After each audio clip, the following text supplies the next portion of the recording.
ஒரு பண்ணுக்கு ஜிஎஸ்டி கிடையாது. பண்ணுக்குள்ள ஒரு கிரீம் வச்சுட்டு அதுக்கு 18% ஆகுது. கஸ்டமர் என்ன சொல்றாரு, நீ கிரீமையும் ஜாமையும் கொண்டா நானே வச்சுக்கிறேன்.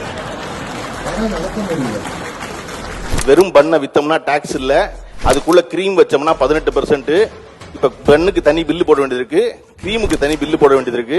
நீங்க தயவு செஞ்சு 18% மொத்தமாவே போட்டுருங்க. அவர் ஒண்ணுமே குறைக்க சொல்லல, தயவு செஞ்சு கூட்டி போட்டுருங்க, எங்களுக்கு வேலை சுலபமாகட்டும் அப்படின்னு சொன்னா நமக்கெல்லாம் என்ன செய்யணும்? அந்த முதலாளி மேல கோபம் தானே வரணும். 50 ரூபாய்க்கு பண்ணு வாங்கினா 59 ரூபா கட்டணும், 18% 50 ரூபாய்க்கு 9 ரூபா அப்படின்னு தானே ஒரு கோபம் வரணும். ஆனா கோபம் வராம நம்ம எல்லாரும் அன்னபூர்ணா முதலாளியை ஆதரிச்சோம். காரணம், மறுநாள் அந்த நிதியமைச்சரிடம் போய் அந்த முதலாளி என்னை மன்னிச்சுங்க நின்ன பொழுது, ஐய சுயமரியாதையை விட்டுவிட்டு ஒரு தம்பி நின்னுட்டானே, இந்த மண்ணில் ரொம்ப முக்கியம் சுயமரியாதை தான், எங்களுக்கு பெரியாருங்க கிளம்பி அதான் சொல்லி கொடுத்தான், காசு வரி நாங்க கட்டிக்கிறோம், ஆனா சுயமரியாதையை விட்டு ஒரு தொழில் செய்யக்கூடாது அப்படின்னு யாரை எதிர்க்க வேண்டுமோ அந்த முதலாளியை தமிழ்நாடே ஆதரிச்சிருச்சு.